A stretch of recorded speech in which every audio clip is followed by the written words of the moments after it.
LCM online channel में आपका हार्दिक स्वागत है।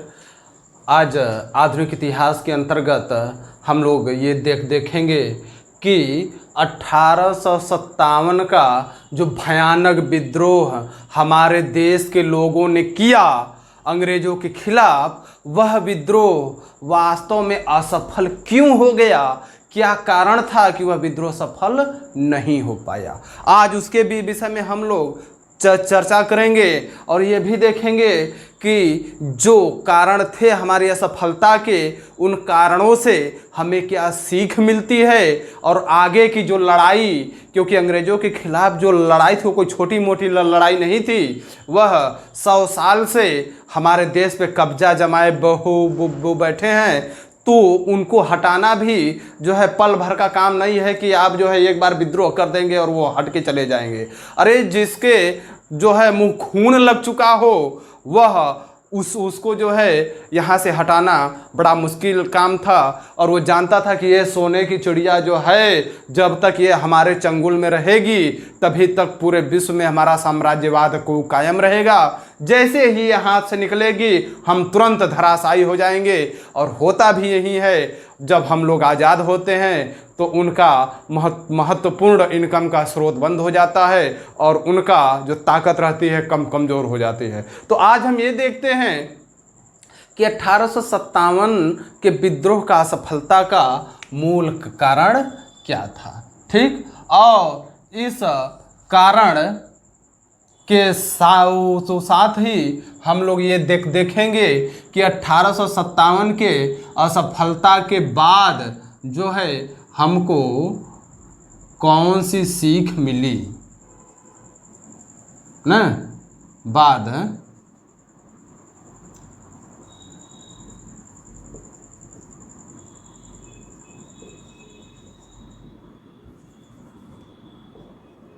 क्या सीख, ठीक।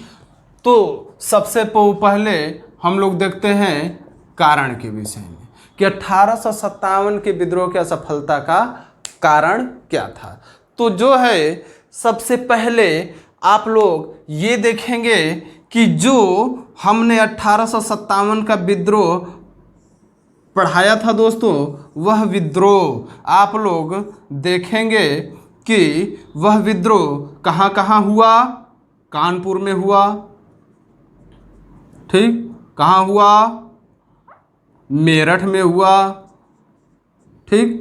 दिल्ली में हुआ, ठीक। लखनऊ में हुआ, ठीक। और जो है कानपुर, मेरठ, दिल्ली, लखनऊ, जो ये सब विद्रोह हुए। बरेली हुआ, फैजाबाद हुआ, ये सब विद्रोह जो हुआ। झांसी का भी विद्रोह हुआ। इसको एक प्रकार से आप देखेंगे तो यह विद्रोह केवल उत्तर भारत में ही फैला था और उत्तर भारत में भी बंगाल इससे छूता था। बंगाल में कोई विद्रोह नहीं था, इधर राजपूताना क्षेत्र में कोई विद्रोह नहीं था। ये लोग अंग्रेजों के खिलाफ जो है एकजुट नहीं हो पाए। तो यह केवल उत्तर भारत में ही जो है ज़्यादा प्रभावशाली था। उत्तर भारत में तो प्रभावशाली था, लेकिन दक्षिण भारत में इसका कोई प्रभाव नहीं था। दक्षिण भारत में इसका कोई प्रभाव नहीं था। और जब दक्षिण भारत में प्रभाव नहीं था तो इधर से अब पूरे देश में अगर एक ही साथ विद्रोह होते तो अंग्रेज कहाँ दबाते।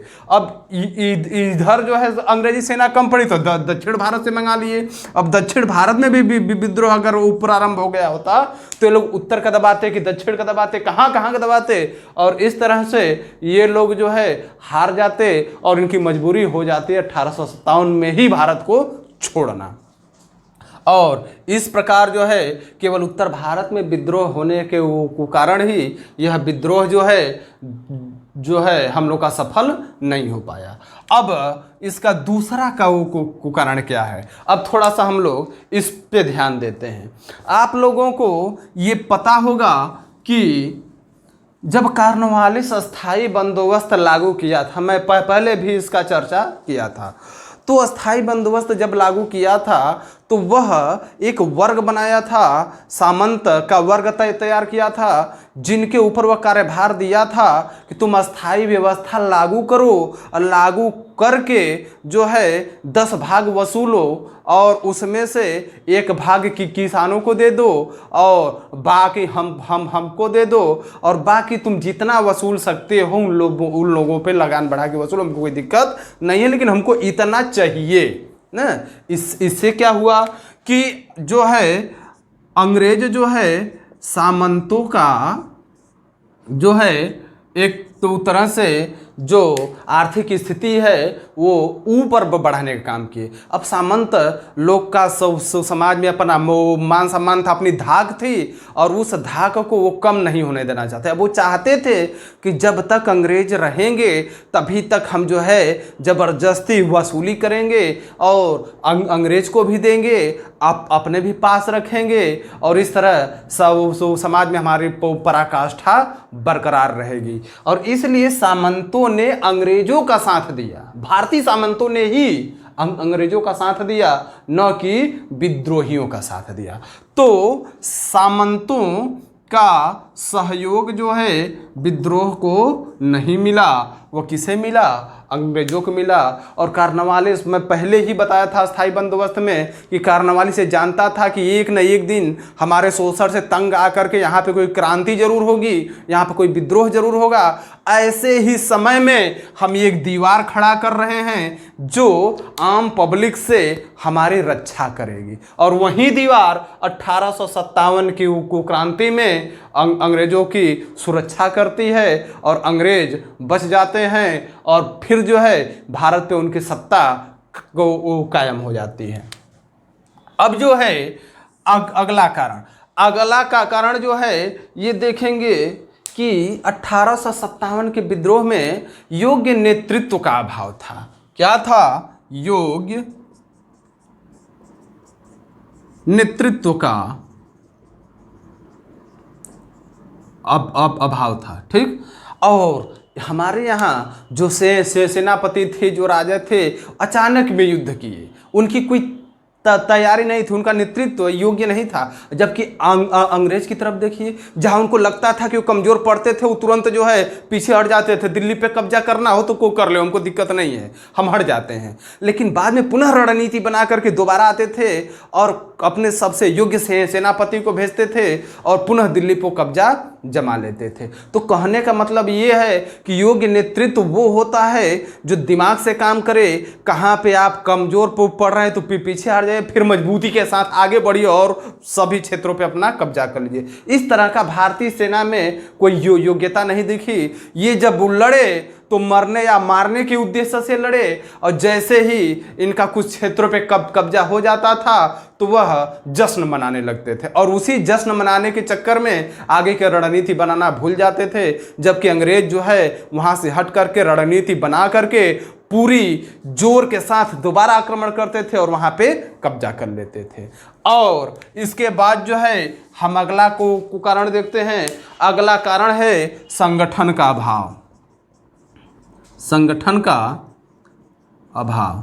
देखिए मित्रों, जो 1857 का विद्रोह होना था वह कब होना था? वह चालू होना था 13 मई को। ठीक, 13 मई को। गुप्त रूप से मैंने आपको बताया था कि 1857 का विद्रोह करने के लिए जो है इंटरनल रूप से कुछ जासूस नियुक्त किए गए थे, जिनको पहचान के रूप में लाल कपड़े में कमल का फूल और सूखी रोटी दे दी गई थी। वह जब क्रांतिकारियों के दल में पहुंचता था तो सिर्फ कपड़ा खोल के दिखा देता था, उसको अपना नाम भी बताने की जरूरत नहीं है। वो समझ जाते थे कि यह 1857 का जो क्रांति है, जो विद्रोह है, उसी विद्रोह का सूचना लेकर के आया है। और इस तरह से इंटरनल जो है लोगों का जुड़ाव आपस में था, ऐसी बात नहीं है।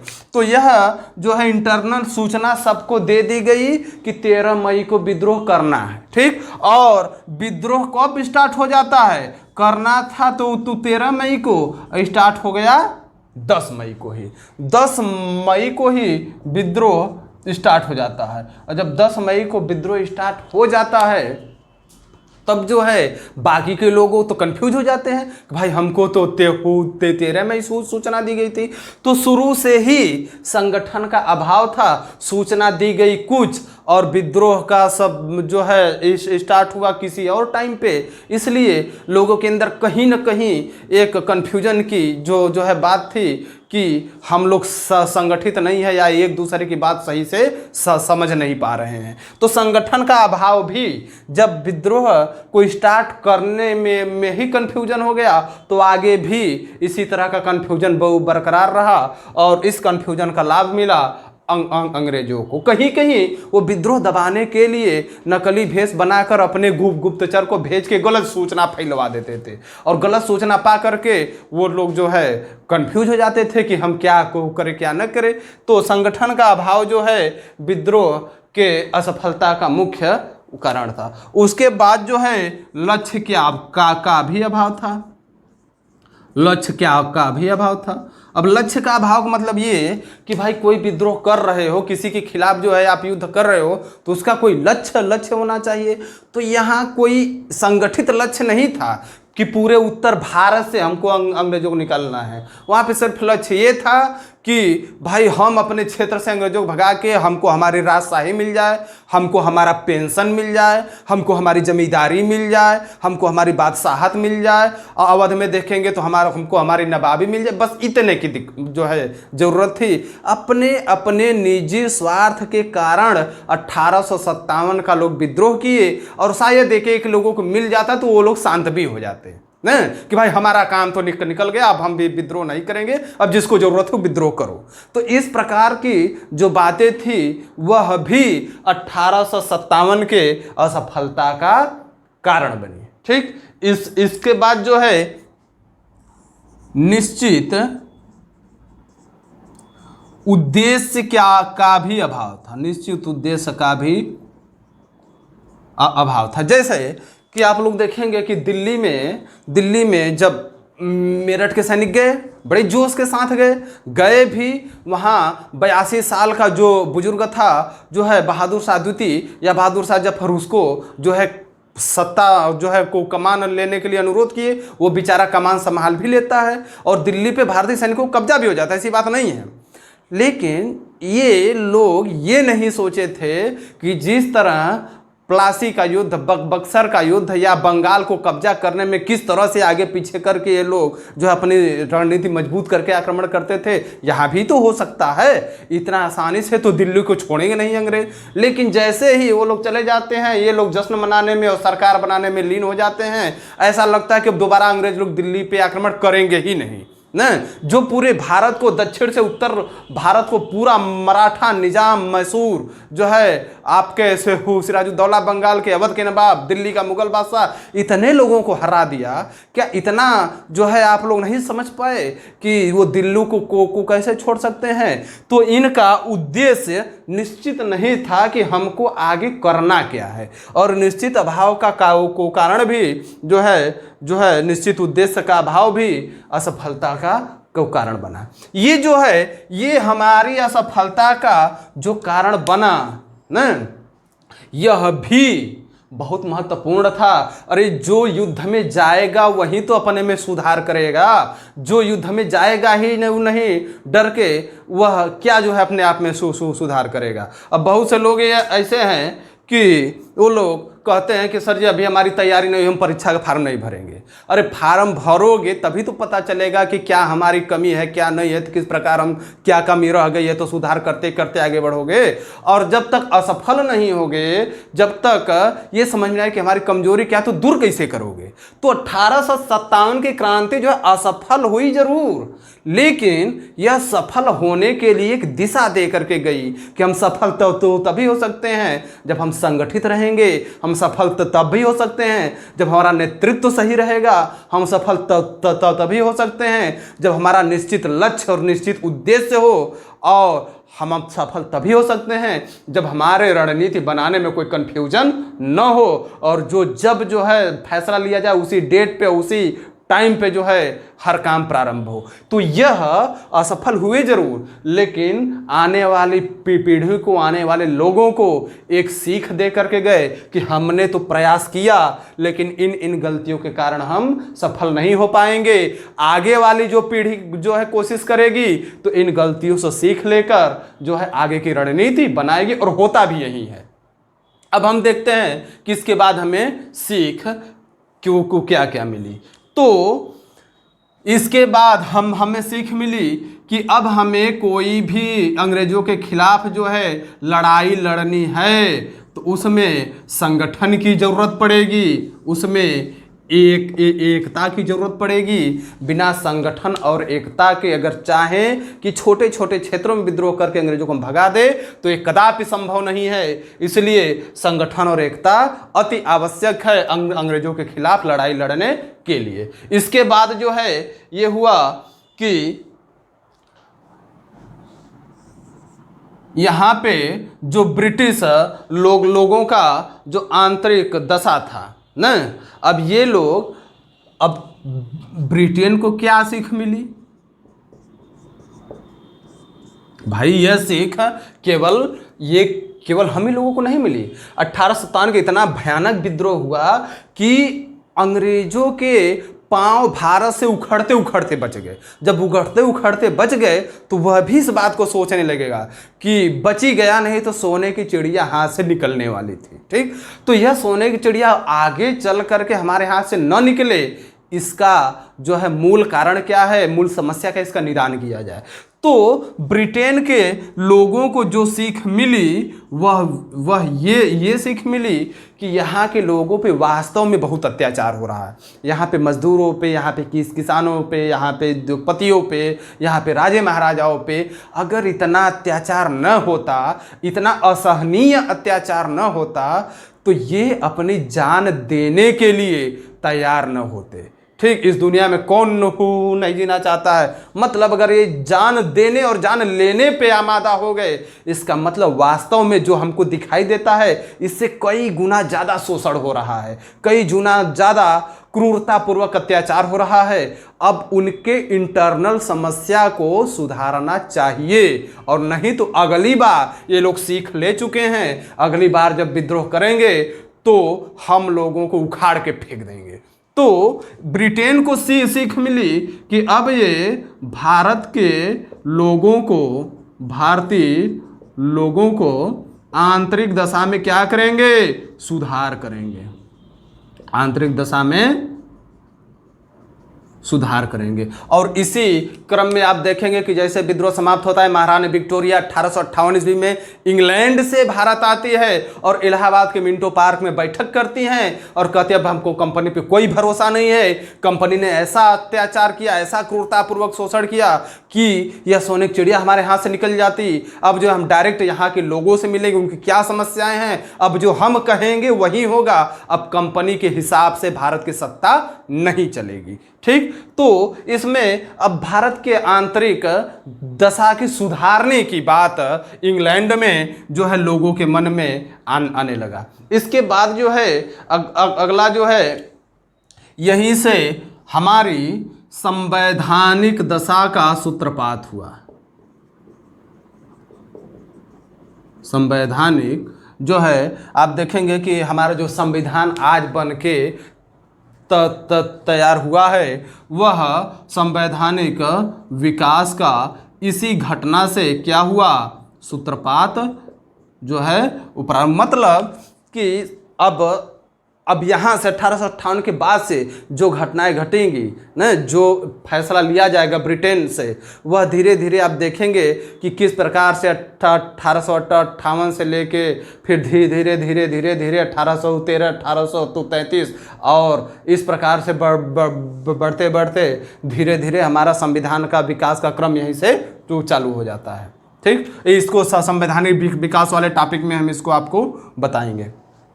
इसके बाद जो है अब क्या कहें कि भाई जो ब्रिटेन को सीख मिली वह यह मिली कि अब जनता की भागीदारी भी सुनिश्चित किया जाए। मतलब जो ब्रिटेन के लोग वहाँ पे शासन कर रहे हैं, जनता का भी कुछ कहना माना जाए, क्योंकि अगर जनता को पूरी तरह हम निगलेक्ट कर देंगे, उनका कहना बिल्कुल नहीं सुनेंगे, मनमानी तरीके से हम लोग शोषण करेंगे, वसूली करेंगे, अत्याचार करेंगे, तो भाई उनको तो मरना है ही, चाहे सहते सहते मर जाए, चाहे हमको मार करके मर जाए। तो इसलिए ये लोग ये कहें कि कुछ ना कुछ जो है जनता का कहना मानते रहिए, मानते रहेंगे तो वो जो है हमारे अंडर में हम हमेशा बने रहेंगे। जब बिल्कुल वो नहीं मानेंगे तब समस्या जो है और भी विकट हो सकती है। ठीक, और इस तरह से हम लोगों को जो सीख मिली वो संगठन और एकता का मिली कि अब जो करना है उनके खिलाफ संगठन और एकता से। और ब्रिटेन को जो सीख मिली वो ये मिली कि भारतीयों की आंतरिक दशा सुधारिए भाई, अगर सुधारेंगे नहीं तो अब फिर इसके बाद कहानी खत्म है। और वहीं से धीरे धीरे संवैधानिक विकास का भी सूत्रपात होता है और धीरे धीरे इंग्लैंड कि जो सरकार रहती है वो भारतीयों का कहना थोड़ा बहुत मान करके उनको ये समझाने का प्रयास करती है कि आपकी समस्या को हम समाधान करेंगे, आप लोग विद्रोह मत कीजिए ना। तो ये जो है 1857 के विद्रोह की असफलता का मुख्य जो है वो कारण थे और ये उनसे मिली सीख थी। और इस प्रकार जो है इस टॉपिक से प्रश्न घुमा फिरा के बड़े ही व्यवहारिक तरीके से पूछा जाता है, लेकिन यदि आप लोग इसे समझ जाएंगे तो समझने के बाद जो भी आता है लॉजिकल प्रश्न जो भी आपसे पूछे जाएंगे बड़ी आसानी से आप लोग हल कर लेंगे। ये बहुत कठिनाई वाली बात नहीं है। और इस प्रकार से आज के वीडियो में सिर्फ इतना ही, देखते रहिए। अब आपके सामने क्वेश्चन हम लेके आएंगे और एक बार फिर आपसे कहते हैं कि पूरी क्रमबद्ध रूप से वीडियो को देखिए और देखने के बाद हम जो है जब क्वेश्चन लेके आएंगे तो उसमें आप जो है बढ़ चढ़ करके भागीदारी निभाइए और उसमें आपका भी कॉन्फिडेंस लेवल बढ़ेगा और कम से कम तैयार तो हो जाएगा। घर बैठे बैठे जो है इतना तो 1858 तक तैयार हो जाएगा। इसके बाद फिर हम आगे बढ़ेंगे और आपके सहयोग करने के लिए हम लोग भिन्न भिन्न तरीके से कोशिश कर रहे हैं। आप लोग निश्चिंत रहिए, हर प्रकार से आप लोगों को तो तैयार कर दिया जाएगा। कोई भी एग्जाम अब आए, चाहे यूपीएससी का चाहे कोई आए, आपको जो है तैयार करने की जिम्मेदारी हमारी है। ठीक, आज के लिए सिर्फ इतना ही। धन्यवाद। जय हिंद, जय भारत।